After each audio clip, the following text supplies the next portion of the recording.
Hi పిల్లలు, ఎలా ఉన్నారు? నేను మీ Naresh Kumar and this is our channel Hindi Guru NK. So Rimjhim part 3 textbook for NCERT సిబిఎస్ఈలో అంటే థర్డ్ క్లాస్ టెక్స్ట్ బుక్ అన్నమాట ఇది సిబిఎస్ఈ అండ్ ఎన్సీఆర్టీకి. సో ఇందులో మనం ప్రీవియస్ వీడియోలో ఫస్ట్ లెసన్ కక్కు అనేది చెప్పుకున్నాము. సో ఈరోజు మనం షేఖీబాజ్ మక్కీ ఈ లెసన్ అయితే చెప్పుకుందాము. సో ఫ్రెండ్స్, యాక్చువల్లీ ఈ లెసన్ కొంచెం లెందీగా ఉంది కాబట్టి దీన్ని 2 పార్ట్స్లో నేను చేస్తున్నాను. ఫస్ట్ పార్ట్లో వచ్చేసి మీకు నేను ఓన్లీ ఎక్స్ప్లెనేషన్ అనేది చెప్తాను, అంటే లెసన్ రీడింగ్ చేసి అండ్ దాని ఎక్స్ప్లెనేషన్ అంటే మీనింగ్స్, వర్డ్ మీనింగ్స్ అవి అయితే చెప్పుకుందాము. సెకండ్ పార్ట్లో మనం ఎక్సర్సైజ్ పార్ట్ అనేది క్వశ్చన్ ఆన్సర్స్ అవి చెప్పుకుందాము. ఓకే ఫ్రెండ్స్, సో ఇప్పుడు మనం డైరెక్ట్ లెసన్లోకి వెళ్ళిపోదాం. షేఖీబాజ్ మక్కీ. ఇక్కడ పిక్చర్లో చూడండి ఫ్రెండ్స్, మక్కీ అంటే ఇదే. మక్కీ అంటే ఏంటి అసలు? మక్కీ అంటే హౌస్ ఫ్లై, ఈగ అంటాం కదా మనం అక్కడక్కడ. అంటే గందగి అంటే చిరాగ్గా ఉన్న ప్లేసెస్, డర్ట్గా ఉన్న బ్యాడ్ ప్లేసెస్ ఉంటాయి కదా, అలాంటి ప్లేసెస్లో ఈ ఈగలు అనేవి ఉంటాయి. అండ్ ఈగల వల్ల నష్టం ఏంటి? మీరు చాలా చోట్ల చూసుంటారు. ఈ బ్యాడ్ ప్లేసెస్లో అంటే చెత్త చెదారాలు వాటి మీద కూర్చుని అవి తిరిగి వచ్చి మళ్ళీ మనం భోజనం చేసేటప్పుడు మనం మీద కూర్చున్నా, మనం తినే ఆహారం పైన కూర్చున్నా ఆహారం అనేది తీసుకుంటే మనకి ఎన్నో ఆరోగ్య సమస్యలు అనేవి వస్తాయి కదా ఫ్రెండ్స్. సో ఈ మక్కీలుకి దూరంగా ఉండడమే మంచిది. సో షేఖీబాజ్ మక్కీ. అండ్ ఇక్కడ పిక్చర్స్లో చూస్తే మీకు ఇవి సమ్ జంగల్ అండ్ లయన్ అంటే షేర్, ఆ పిక్చర్స్ అనేవి ఇక్కడ ఉన్నాయి. అంటే అర్థం ఏంటి? ఈ మక్కీ ఈ జంగల్లో ఏదో చేస్తుంది, ఏదో చేసింది. సో దాని గురించి ఇప్పుడు మనం వివరంగా చూద్దాము. అంటే అర్థం ఏంటి అంటే మనుషుల్నే కాకుండా ఈ మక్కీ అనేది, ఈ హౌస్ ఫ్లైస్, ఈగలు అనేవి ఏవైతే ఉంటాయో అవి వేరే జంతువుల్ని వాటిని కూడా పరేషాన్ చేస్తాయి, అంటే ఇబ్బంది పెడతాయి అని అర్థము. సో ఇప్పుడు మనం లెసన్ అనేది ఒకసారి రీడింగ్ చేద్దాము, దెన్ मीनिंग्स अने చెప్పుకుందాము. एक था जंगल, उस जंगल में एक शेर भोजन करके आराम कर रहा था. इतने में एक मक्खी उड़ती उड़ती वहाँ आ पहुँची. शेर ने 2-3 दिनों से स्नान नहीं किया था, इसीलिए मक्खी शेर के कान के एकदम पास भिन भिन भिन करने लगी. शेर को बहुत मुश्किल से नींद आई थी. उसने पंजा उठाया, मक्खी उड़ गई, लेकिन फिर से शेर के कान के पास भिन भिन शुरू हो गई. अब शेर को गुस्सा आया. वह दहाड़ा, अरे मक्खी दूर हट, वरना तुझे अभी जान से मार डालूंगा. मक्खी ने धीरे से कहा, छिछी, जंगल का राजा शेर के मुंह से ऐसी भाषा कहीं शोभा देती है? शेर का गुस्सा बढ़ गया. उसने कहा, एक तो मुझे सोने नहीं देती, ऊपर से मेरे सामने जवाब देती है. चुप हो जा वरना अभी.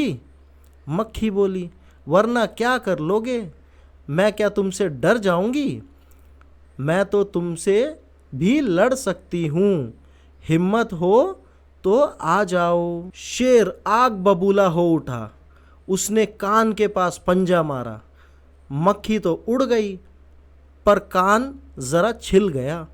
मक्खी उड़कर शेर के नाक पर बैठी तो उसने मक्खी को फिर पंजा मारा. मक्खी उड़ गई. अब की बार शेर की नाक छिल गई. मक्खी कभी शेर के माथे पर बैठती, कभी गाल पर, तो कभी गर्दन पर. शेर पंजा मारता जाता और खुद को घायल करता जाता. मक्खी तो फट से उड़ जाती. अंत में शेर ऊब गया, थक गया. वह बोला, मक्खी बहन, अब मुझे छोड़ो, मैं हारा और तुम जीती, बस. मक्खी घमंड में चूर होकर उड़ती उड़ती आगे बढ़ी. सामने में एक हाथी मिला.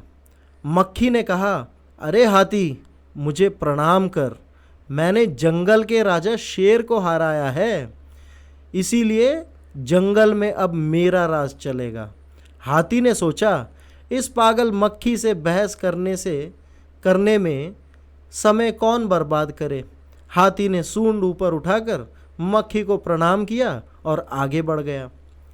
सामने से आ रही लोमड़ी ने यह सब देखा। लोमड़ी मंद मंद मुस्कुराने लगी। इतने में मक्खी ने लोमड़ी से कहा, अरे ओ लोमड़ी, चल मुझे प्रणाम कर। मैंने जंगल के राजा शेर और विशालकाय हाथी को भी हरा दिया है। लोमड़ी ने उसे प्रणाम किया, फिर धीरे से बोली, धन्य हो मक्खी रानी, धन्य हो। धन्य है आपका जीवन और धन्य है आपके माता पिता। लेकिन मक्खी रानी, उधर वह मकड़ी दिखाई दे रही है ना, वह आपको गाली दे रही थी, उसकी ज़रा खबर लो ना। यह सुनकर मक्खी गुस्से से लाल हो उठी। मक्खी बोली, उस मकड़ी को तो मैं चुटकी बजाते खत्म कर देती हूँ। यह कहते हुए मक्खी मकड़ी की तरफ झपटी और मकड़ी के जाले में फंस गई। मक्खी जाले से छूटने की ज्यों ज्यों कोशिश करती गई, त्यों त्यों और भी अधिक फंसती गई। अंत में वह थक गई, हार गई। यह देखकर लोमड़ी मंद मंद मुस्कुराती हुई वहाँ से चलती बनी। सो फ्रेंड्स, इसके लेखक यानी राइटर कौन है? श्री योगेश जोशी जी। सो उन्होंने जंगल और उसके कुछ जानवरों की बहुत अच्छी बातचीत के बारे में यहाँ पे पाठ लिखा है। तो अब हम इसके మీనింగ్స్ సమझते हैं. మనం ఇప్పుడు దీని మీనింగ్స్ అనేవి చెప్పుకుందాము. షేఖీబాజ్ మక్ఖీ. షేఖీబాజ్ అంటే ఏంటి? షేఖీబాజ్, షేఖీ అంటే షేక్ లాగా అంటారు కదా, ఏంటి నువ్వు పెద్ద షేక్వా అని, అంటే రుబాబ్ చూపించేవాళ్ళు. ఓవర్ స్మార్ట్ మక్ఖీ అంటే ఓవర్ స్మార్ట్ ఈగ అనమాట. ఇది స్మార్ట్నెస్ కంటే కూడా ఎక్కువ. సో నెక్స్ట్ ఏక్ థా జంగల్. ఏక్ థా జంగల్ అంటే జంగల్ అంటే అడవి అంటాం కదా. సో ఏక్ థా ఒకటి జంగల్, ఎందుకంటే చాలా జంగల్స్ ఉంటాయి. సో అందులో ఇది ఒక జంగల్, ఆ జంగల్లో జరుగుతుంది స్టోరీ అనమాట. ఉస్ జంగల్ మే ఏక్ షేర్, ఆ జంగల్లో ఆ అడవిలో ఒక లయన్ భోజన్ కర్కే ఆరామ్ కర్ రహా థా. భోజన్ కర్కే, భోజనం చేసి, కర్కే అంటే చేసి, భోజనం చేసేసి, ఆరామ్ రెస్ట్, కర్ రహా థా అంటే తీసుకుంటున్నాడు. ఒక జంగల్ ఉండేది, ఆ జంగల్లో లయన్ అనేది తన ఆహారం ఫినిష్ చేసుకుని తినేసి రెస్ట్ అనేది తీసుకుంటుంది. సో ఇప్పుడు ఫ్రెండ్స్ ఇక్కడ చెప్పండి, షేర్ ఏం భోజనం చేస్తుంది, లయన్ ఏం తింటుంది? కచ్చా మాస్ ఆర్ జాన్వర్, వేరే ఇతర చిన్న చిన్న జీవుల్ని చంపుకున్నది మాంసం అనేది తింటుంది. ఓకే, నెక్స్ట్ ఇతనే మే ఏక్ మక్ఖీ ఉడతీ ఉడతీ వహా ఆ పహుంచి. అది రెస్ట్ తీసుకుంటున్న టైంలో, ఎవరు? లయన్ అనేది, షేర్ అనేది రెస్ట్ తీసుకుంటున్న టైంలో అక్కడ ఎక్కడి నుంచో ఎగురుకుంటూ ఒక మక్ఖీ అంటే ఒక ఈగ అనేది అక్కడికి వచ్చింది. షేర్నే 2-3 దినోं से స్నాన్ నహీ కియా థా. లయను ఒక 2-3 డేస్ నుంచి స్నానం అనేది చేయలేదు. స్నానం చేయలేదంటే ఇప్పుడు మనకులాగా వాటికి బాత్రూమ్స్, సోపులు, షాంపూలు అవి ఉండవు కదా. ఎక్కడో పాండ్లోనో లేకపోతే ఏదో ఉంటాయి కదా వాటికి వాటర్ రిసోర్సెస్, అందులోకి వెళ్ళి 3 ముడుగులు ములుగు వచ్చేస్తుంది అనమాట. సో అది చేయలేదు ఓ 2-3 డేస్ నుంచి. ఓకే, సో అందుకని ఈ ఈగలు ఎక్కడ కూర్చుంటాయి? బ్యాడ్ ప్లేసెస్లో, గందా స్మెల్ అంటే బ్యాడ్ స్మెల్ వచ్చే ప్లేసెస్లో కూర్చుంటాయి కదా. సో లయన్ కూడా ఏదో బ్యాడ్ స్మెల్ వచ్చి ఉంటుంది, అందుకని చెప్పేసి ఈ మక్కీ అనేది ఆ లయన్ దగ్గరికి వెళ్ళిపోయింది. ఎందుకు? లయన్ 2-3 డేస్ నుంచి స్నానం చేయలేదు కాబట్టి. इसीलिए मक्खी शेर के कान के एकदम पास भिन भिन भिन करने लगी. అంటే అందుకే ఆ బ్యాడ్ స్మెల్ వచ్చింది ఈగకి. సో అది ఈ లయన్ అనే దాని చెవు దగ్గరికి వెళ్ళి ఒక్కసారిగా, ఈగలు ఎప్పుడైనా మన దగ్గర చెవు దగ్గరికి వస్తే ఎలా అనిపిస్తాయి? బిన్ సౌండ్ చేస్తాయి కదా, అది కూడా అలా చేయడం స్టార్ట్ చేసింది. షేర్కో బహుత్ ముష్కిల్ సే నీంద్ ఆయి థీ. షేర్కో అంటే ఆ లయన్కి, ఆ సింహానికి, బహుత్ అంటే చాలా, ముష్కిల్ సే కష్టంగా, నీంద్ ఆయి థీ నిద్ర అనేది పట్టింది. ఎందుకు అనీజీగా ఫీల్ అవుతుంది, అప్పుడే తిన్నది కదా భోజనం, అందుకు కొంచెం అనీజీగా ఉందన్నమాట, చాలా కష్టంగా నిద్ర పట్టింది. ఉస్నే పంజా ఉఠాయా. పంజా అంటే ఇదిగో క్లా, ఇక్కడ పిక్చర్లో ఉంది కదా, దీన్ని పంజా అంటారు. సో ఈ పంజాని లేపి ఈగని, ఇప్పుడు మనం కూడా చెవుల దగ్గర ఇలా ఇలా అనుకుంటాం కదా చేతితోటి, అది కూడా అలా అనుకుందనమాట. పంజా ఉఠాయా మక్కీ ఊడగై, ఈగ అనేది ఎగిరిపోయింది అలా పంజా లేపేసరికి. లేకిన్ ఫిర్ సే షేర్ కే కాన్ కే పాస్ భిన్ భిన్ షురూ హో గయి, అది కొట్టినంతసేపు అది దూరం ఎగిరిపోయింది, మళ్ళీ చెవి దగ్గరికి వచ్చి మళ్ళీ భిన్ అని స్టార్ట్ చేసిందనమాట సౌండ్. అబ్ షేర్కో గుస్సా ఆయా, అబ్ అంటే ఇప్పుడు, ఇప్పుడు ఇంకా షేర్కో అంటే లయన్కి గుస్సా అంటే యాంగర్ కోపం, ఆయా వచ్చేసింది, ఇప్పుడు ఇంకా లయన్కి కోపం అనేది వచ్చేసింది. వెహ దహాడనా అంటే ఏంటి, లయన్స్ ఎలా సౌండ్ చేస్తాయి అంటాయి కదా, సో అలాగా దాన్ని ఏమంటారు, దాన్ని గర్జించడము. ఓకే, సో అలా గర్జన చేసిందనమాట. గర్జన చేసి ఏమంటుంది మక్కీని, అరే మక్కీ దూర్ హట్, ఓ ఈగ దూరంగా పో అనేసి అన్నదనమాట. వర్నా తుజే అభి జాన్సే మార్ డాలుంగా, లేదంటే నిన్ను ఇక్కడికిక్కడ ఇప్పటికిప్పుడు చంపేస్తా అని చెప్పి వార్నింగ్ ఇచ్చింది. మక్కీనే ధీరేసే కహా, అప్పుడు ఈగ మెల్లగా అన్నదనమాట, చిచ్చి జంగల్కే రాజాకే మూసే ऐसी భాషా కहीं శోభా దేతీ హే, చిచ్చి అడవికి రాజువైన నువ్వు ఇలాంటి భాష మాట్లాడడం ఎక్కడైనా బాగుందా చెప్పు అనేసి అడుగుతుందన్నమాట. ఎవరిని, లాయన్ అడుగుతుంది ఈగ. సో అప్పుడు షేర్ కా గుస్సా బడగయా, ఆల్రెడీ షేర్ గుస్సా వచ్చేసింది షేర్కి, అంటే కోపం వచ్చింది, అది ఇంకా ఎక్కువైపోయింది ఎవరు, ఈగ ఇలా అడిగేసరికి. ఉస్నే కహా ఏక్ తో ముझे సోనే నహీ దేతీ, ఊపర్ సే మేరే సామ్నే జవాబ్ దేతీ హే, ఒకటి నన్ను నిద్రపోనీయట్లేదు, పైగా నాకే ఎదురు సమాధానం చెప్తావా అని అన్నదన్నమాట. సోనే నహీ దేనా అంటే నిద్రపోనీయకపోవడము, ఊపర్ సే మేరే సామ్నే జవాబ్ దేతీ హే, జవాబ్ దేనా అంటే జవాబు చెప్పడం, నాకే ఎదురు సమాధానం చెప్తావా అని. చుప్ హోజా వర్నా అభి, సైలెంట్ ఉండు లేదంటే ఇప్పుడు అని అక్కడతో ఆగింది. ఇంతలోకి మక్కీ స్టార్ట్ చేసింది. మక్కీ బోలి, వర్నా క్యా కర్లోగే, వర్నా అంటే లేకపోతే, క్యా అంటే ఏమి, కర్ అంటే చేస్తావు అని, కర్లోగే అంటే ఏం చేస్తావు అని అడుగుతుందన్నమాట. మే క్యా తుమ్సే డర్ జాऊंगी, డర్నా అంటే భయపడడం. మే క్యా నేనేమైనా, తుమ్సే నీతో, డర్ జాऊंगी భయపడతానా, మేతో తుమ్సే భీ లడ్ సక్తీ హూ, మేతో అంటే నేను కూడా, తుమ్సే నీతో, భీ లడ్ సక్తీ హూ ఫైట్ చేయగలను, నేను కూడా నీతో ఫైట్ చేయగలను. హిమ్మత్ హో తో ఆ జాओ అంటే బస్తీ మే సవాల్ అన్నట్టు ఇసిరేసిందనమాట, నేను ఏం తక్కువ కాదు, నీతో నేను ఫైట్ చేయగలను, దమ్ముంటే రా అనేసి. సో అప్పుడు లాయన్ ఏమందో చూద్దాం. షేర్ ఆగ్ బబూలా హో ఉఠా అంటే అప్పటి వరకు నార్మల్గా కోపం వచ్చింది, ఇప్పుడు సింహానికి ఉగ్రం వస్తుంది అని చెప్పేసి ఇంకా భయంకరంగానే. ఉస్నే కాన్ కే పాస్ పంజా మారా, ఇప్పుడు ఒక్కోసారి చూడండి మనల్ని కూడా ఈగలు దోమలు పరేషాన్ చేస్తే చెవు మీద ఇలా ఇలా అనుకుంటాం ఫస్ట్, అప్పటికి అవి మన చుట్టూరు తిరిగితే పటామని కొడతాం ఒకటి, అది కూడా అలా కొట్టుకుందనమాట, పంజాతో కొట్టుకుంది ఎక్కడ, చెవు దగ్గర. మక్కీతో ఉడగయి పర్ కాన్ జరాసా చిల్ గయా, మక్కీతో అంటే ఈగ అయితే, ఉడగయి ఎగిరిపోయింది, పర్ కాన్ జరా కానీ, కాన్ అంటే మన చెవి ఇయర్, కాన్ జరా అంటే కొద్దిగా, చిల్ గయా చిల్నా అంటే ఏమంటారు దాన్ని, గీసుకోవడం అంటారు కదా, ఆ గోర్లు ఉంటాయి కదా సింహానికి, అవి గీసుకుపోయినాయి అనమాట. తర్వాత మక్కీ ఉడకర్ షేర్ కి నాక్ పర్ బైఠీ తో ఉస్నే మక్కీకో ఫిర్ పంజా మారా, అప్పుడు ఆ ఈగ ఏం చేసింది తెలివిగా, సింహం యొక్క ముక్కు పైన కూర్చుంది, సింహం మళ్ళీ అక్కడ పంజా విసిరింది. మక్కీ ఉడగై, మక్కీ మళ్ళీ ఎగిరిపోయింది అనమాట, ఈగ మళ్ళీ ఎగిరిపోయింది. అబ్ కీ బార్ షేర్కి నాక్ చిల్ గయి, ఈసారి సింహం యొక్క ముక్కు పైన గాయమైపోయింది.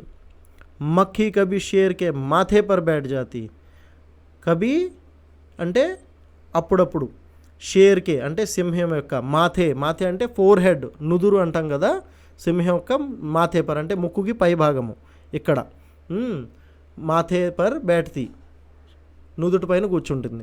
కభీ గాల్ పర్ ఒక్కొక్కసారి బుగ్గల పైన చెంపలు ఉంటాయి కదా వాటిపైన, తో కభీ గర్దన్ పర్ ఒక్కొక్కసారి ఇక్కడ గొంతు పైన నెక్ మీద.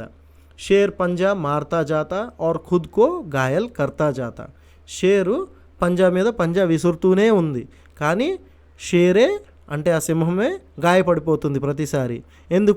ఎందుకంటే మక్కీతో ఫట్సే ఊడ్ జాతి, ఈగ చిన్నగా ఉంటుంది కదా, ఫుర్మని ఎగిరిపోతుంది అది. ఓకే, అందుకని షేర్ పంజాకి అందట్లేదు, చిక్కట్లేదు.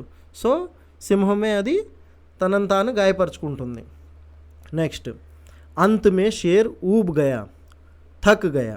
అంత్ మే షేర్ ఊబ్ గయా. అంత్ మే అంటే లాస్ట్లో, ఆఖరికి, షేర్ సింహము, ఊబ్ గయా అంటే విసిగిపోయాడు అనమాట. అబ్బబ్బబ్బా చిరాకురా బాబు అని చెప్పి. థక్ గయా అలసిపోయాడు, పంజాలు కొట్టుకుని కొట్టుకుని అలసిపోయాడు. వెహబోలా అప్పుడు షేర్ అంటున్నాడు, మక్కీ బెహన్. మక్కీ బెహన్ అంటే ఏగ చెల్లి లేదంటే ఏగ అక్క అని చెప్పి పిలుస్తూ, అబ్ ముజే చోడో ఇక నన్ను వదిలిపెట్టు. మే హారా ఔర్ తుమ్ జీతి. నేను ఓడిపోయాను, నువ్వే గెలిచావు. బస్ చాలించు అని, బస్ అంటే ఆపు అని. ఈ బస్ అంటే ఆ బస్ కాదు, ఏది వెహికల్. మీ స్కూల్ బస్సెస్ అంటే వాటిని కూడా బస్ అంటారు, అది స్కూల్ బస్ వాహనం. ఈ బస్ అంటే స్టాప్, అంటే ఇక చాలించు, ఇక ఆపు అని అర్థం. నెక్స్ట్ వచ్చి మక్కీ ఘమండ్ మే చూర్ హోకర్ ఉడతీ ఉడతీ ఆగే బడి. మక్కీ అంటే ఈగ, ఘమండ్ అంటే ప్రౌడ్, అంటే పొగరు. ఎందుకంటే సింహాన్ని ఓడించింది కదా, సింహం దండం పెట్టింది కదా, అందుకే ఇది చాలా ప్రౌడ్ ఫీల్ అయిపోతుంది. ప్రౌడ్. ఘమండ్ మే చూర్ హోకర్ అంటే విర్రవీగిపోయి, గర్వంతో విర్రవీగిపోయి, ఉడతీ ఆగేబడి ఎగురుకుంటూ ముందుకు కొనసాగింది, ఎదురుకి వెళ్ళిపోతుంది అనమాట. సామ్నే ఏక్ హాతీ మిలా. వెళ్తూ ఉండగా దారిలో ఒక ఏనుగు అనేది కనిపించింది. మక్కీనే కహా. అప్పుడు ఆ ఏనుగుతో మక్కీ ఈగ ఇలా అన్నది, అరే హాతీ, ఓరి ఏనుగా, ముజే ప్రణామ్ కర్, నాకు ప్రణామం చెయ్యి, అంటే నాకు దండం పెట్టు, నమస్కారం చెయ్యి అని చెప్పి అడిగిందనమాట. డిమాండింగ్ అయిపోయింది చిన్న ఈగ, చూడండి పొగరు ఎక్కువైపోయింది దీనికి. మేనే జంగల్కే రాజా షేర్కో హరాయా హై. మేనే అంటే నేను, జంగల్కే రాజా, జంగల్ అంటే జంగల్కే రాజా అంటారు కదా లాయన్ని, అంటే ఫారెస్ట్, అడవి యొక్క రాజు ఎవరు అంటే సింహము. సో సింహాన్నే నేను జయించాను, సింహాన్ని ఓడించాను, నేను అతని మీద విజయం పొందాను. సో నువ్వు నాకు దండం పెట్టి వెళ్ళు అంటే, ఇసీలియే జంగల్ మే అబ్ మేరా రాజ్ చలేగా. అందుకని ఇప్పటి నుంచి ఈ అడవిలో నా రాజ్యం నడుస్తుంది, నేను చెప్పిన మాట శాసనం అన్నట్టు చెప్పిందనమాట. హాతీనే సోచన అంటే టు థింక్, ఆలోచించడం. ఎవరు ఆలోచించారు? హాతీ, ఏనుగు ఆలోచించింది. ఏమని? ఇస్ పాగల్ మక్కీ సే.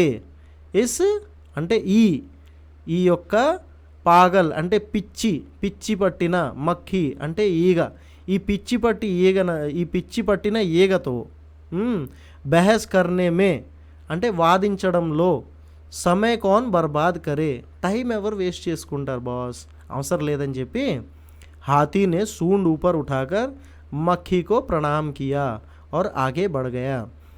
హాతీనే సూండ్ అంటే ట్రంక్, తొండము, ఏనుగు తొండము, అది ఇలా పైకెత్తి నమస్కారం రా బాబు అని చెప్పి వెళ్ళిపోయింది, ముందుకు వెళ్ళిపోయింది. ఆగే బడగయా. సామ్నే సే ఆ రహీ లోమడీనే యహ సబ్ దేఖా. ఎదుటి నుంచి వస్తున్న అంటే ఆ ఏనుగు వెనకాల ఒక ఫాక్స్, లోమిడి అంటే నక్క, ఫాక్స్ అన్నమాట. అది చూస్తూ ఉందన్నమాట, ఇవన్నీ ఈ సీన్ అంతా చూస్తూ ఉంది. లోమిడి మంద్ ముస్కురానే లగి. నక్కలు చాలా తెలివిగా ఉంటాయి కదా లోమిడీలు. సో అది మెల్లగా ఏదో కన్నింగ్ మైండ్ తోటి నవ్వుకుంటూ మెల్లగా చిన్న స్మైల్ ఇచ్చుకుంటూ వస్తుంది.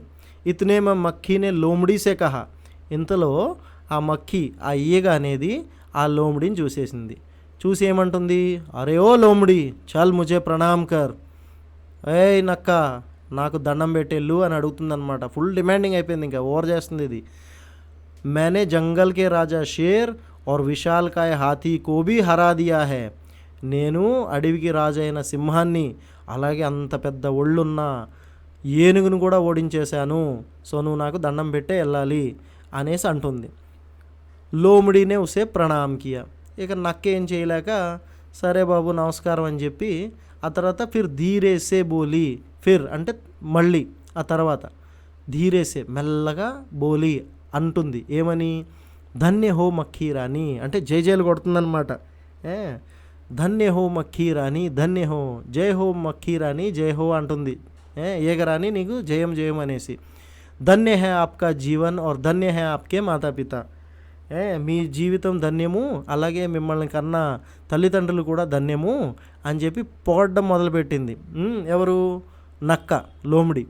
లేకిన్ మక్కీ రాణి అప్పుడు మళ్ళీ ఇలా అంటుంది, కానీ మక్కీ రాణి నేను మీకు జయజయలు కొడుతున్నాను కదా, ఉదర్ వహే మకడి దిఖాయి దే రహీ హేనా, అక్కడ ఆ సాలిగూడులో సాలిపురుగు అంటే మకడి అంటే సాలిపురుగు, స్పైడర్ అంటాం కదా, అక్కడ కనిపిస్తుంది చూసారా, వహ ఆప్కో గాలి దే రహీ హై. వహ ఆప్కో అంటే మిమ్మల్ని, గాలి అంటే అబ్యూజ్, చెడు మాటలు తిట్టడము, పాడు మాటలు, ఏదైనా బ్యాడ్ వర్డ్స్ తిడుతుంది అని చెప్పేసి అన్నది. ఉస్కి జరా ఖబర్ లోనా, ఒకసారి దాన్ని వెళ్ళి ఆరా తీయండి మక్కీ రాణి అని చెప్పి మెల్లగా మక్కీకి ఎక్కిస్తుందన్నమాట. యह सुनकर మక్కీ గుస్సే సే లాల్ హో ఉఠి. ఇది వినగానే మక్కీకి చాలా భయంకరమైన కోపం వచ్చేసింది. మక్కీ అన్నదన్నమాట అప్పుడు, ఉస్ మకడీ కోతో మే చుట్కీ బజాతే ఖతం కర్ దేతీ హూ, చిటికలో దాన్ని చంపేసి వస్తాను చూడు అని చెప్పి ఎవరికి? నక్కకు చెప్తుందన్నమాట. ఆ సాలిపురుగుని ఇలా చుట్కీలో అంటే చిటికేసే అంత క్షణంలో నేను దాన్ని చంపేసి వస్తాను చూడు అని చెప్పి అంటుంది. यह कहते हुए मक्खी मकड़ी की तरफ झपटी और మకడి కే జాలే మే ఫస్ గయి. అలా అనగానే ఆల్రెడీ కోపం వచ్చేసింది కదా ఈగకి, ఫాస్ట్గా ఎగిరెళ్ళి అదొక్కసారిగా మకడి అంటే సాలిపురుగు ఉంది కదా దానిపైకి జంప్ చేసింది. చేస్తే ఏమైంది? మకడికే జాలే అంటే సాలిగూడులు అంటారు కదా, వెబ్స్, ఇగో ఇక్కడ స్పైడర్ వెబ్స్, ఇవి జాలి, వాటిలోకి వెళ్ళి చిక్కుకుపోయింది.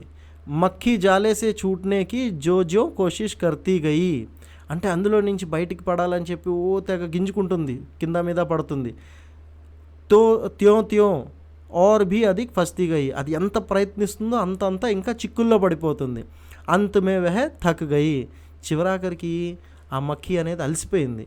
హార్ గయి, ఓడిపోయింది కూడా. యహ దేఖకర్ లోమడి మంద్ ముస్కురాతీ హుయి వహాసే చల్తీ బనీ. ఇది చూసి ఆ నక్క ఏదైతే ఉందో మెల్లగా మళ్ళీ స్మైల్ ఇచ్చుకుంటూ దాని దారిని అది పోయింది. సో ఇది ఫ్రెండ్స్ ఈ లెసన్కి మీనింగు. ఐ హోప్ మీకు అందరికీ కూడా బాగా అర్థమై ఉంటుంది. ఎవరికైనా అర్థం కాలేదు లేదంటే ఇంకా బాగా ఎక్స్ప్లెనేషన్ కావాలి అంటే మాత్రం ఖచ్చితంగా కామెంట్స్లో పెట్టండి, నేను మీకు హెల్ప్ చేస్తాను. ఓకే, అండ్ అలానే ఈ వీడియో చూసేటప్పుడు మీరు మీ టెక్స్ట్ బుక్స్, రైటింగ్ మెటీరియల్, ఈ వీడియో అనే కాదు, మీరు ఏ వీడియో చూసేటప్పుడైనా మా హిందీ గురు ఎన్కే ఛానల్ నుండి టెక్స్ట్ బుక్స్ అండ్ అలానే రైటింగ్ మెటీరియల్ అనేవి దగ్గర పెట్టుకోండి. అండ్ అలానే ఈ వీడియో మీకు నచ్చినట్టయితే లైక్ చేయండి అండ్ మీ ఫ్రెండ్స్ అండ్ వాళ్ళ పేరెంట్స్కి కూడా సబ్స్క్రైబ్ చేసుకోమని అయితే తప్పకుండా చెప్పండి, మర్చిపోవద్దు. ఎందుకంటే అందరికీ నోటిఫికేషన్స్ వస్తాయి, అప్పుడు అందరూ కూడా టైంకి లెసన్స్ అనేవి చదివేసుకోవచ్చు. సో ఈ పార్ట్లో ఇంతే ఫ్రెండ్స్, నెక్స్ట్ పార్ట్లో ఎక్సర్సైజ్ అనేది చెప్పుకుందాము. Okay friends, take care, bye bye.